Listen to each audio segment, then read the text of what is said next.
guys, welcome back to the channel. Today, you can tell by the title and the thumbnail, I'm bringing you back another video on the channel. So today, we're going to be talking about how to manage your lighting outside when you're shooting outside. So a couple of videos ago, I had a comment in the comment section below by Asterdax asking me, hey, how do I manage light when I'm shooting outside? I always struggle with that. And today, I'm going to answer your question. So as you saw the B-roll previously, I was out and about with my friend Rihanna, and I had my camera on me. I was like, hey, you know what, let's shoot some B-roll. I didn't really have many clips to work with. There was a really nice shot. Like the ending shot is all right. I had even the nicer shot, but then she ended up going out of focus because I was using I don't know, I wasn't really using shallow depth of field in that shot. It's just like my camera is I don't know, whenever I want it to focus, it doesn't focus. Whenever I don't want it to focus, it focuses. It just doesn't. It just picks its subject. Sometimes it likes a person, sometimes it doesn't. It has a mind of its own. But getting back into managing light, there are many ways of controlling lighting and managing light outside. But today we're going to be talking about ND filters. So I've got ND filter right here.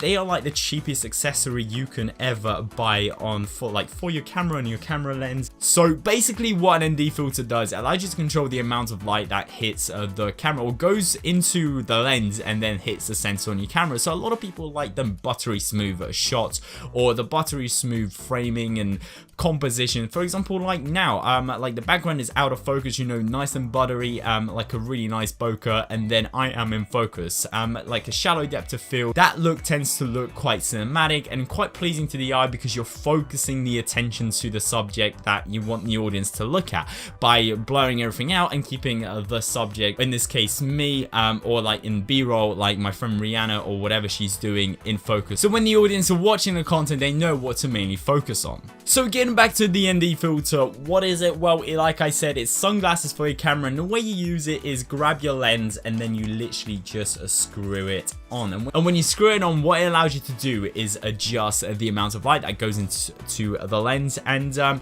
lot of people like to shoot with a really wide open aperture to create this bokeh effect or shallow depth of field like I have right now, which means a lot of light is already going into the lens and hitting the sensor. And a lot of times nowadays, because the cameras are so good at low light, they accept or they introduce so much light to the sensor that if you're out and about, your image is just white. It's so overexposed it loses all its detail. So after your ND filter has been a touch, all you have to do is actually slightly twist it, and you will be able to adjust the amount of light that hits the lens and it gets passed on to your sensor on your camera. But that does depend on sort of ND filter you have as well, because different cameras will have different style ND filters. Most DSLR, like 90% of DSLR cameras, will have an ND filter like this.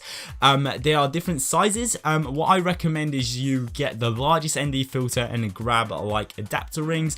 I don't actually have that because all my lenses tend to have the same size, so I just purchase one ND filter. But if you do have multiple size lenses and you don't want to buy a ton of ND filters, a little tip for you guys: buy a lot of adapter rings and just buy one great big ND filter. It won't change the quality, but it will save you a lot of money. But unfortunately, this does bring us to the end of the video. Hope you guys enjoyed it. ND filters are pretty dope because they allow you to create such nice videos, especially when there's a ton of light and it's uncontrollable light. You literally get to create a little barrier between the camera, the lens, the sensor, and the actual light that surrounds you. And instead of having to use external lighting where you would in a studio situation or in a controlled environment such as my room, where I have two different lights lighting me and creating this sort of cinematic effect, you can do that with an ND filter. It might not look as good as a controlled environment, but you get that extra control over the uncontrollable lighting. So hopefully you guys enjoyed this video. If it was helpful, then make sure to leave a like. If you really loved it, then make sure to subscribe. Thank you so much for watching. Take care everybody, and bye bye.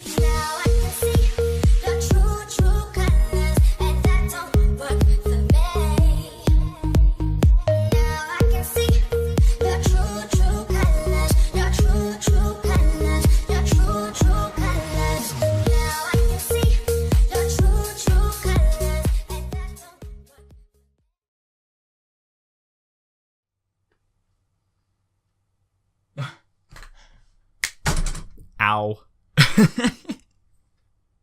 Oh shit. Oof. Focus. Focus. Focus. Focus. Smile. See, it focuses when you smile. It doesn't focus when I'm just... This camera doesn't like me.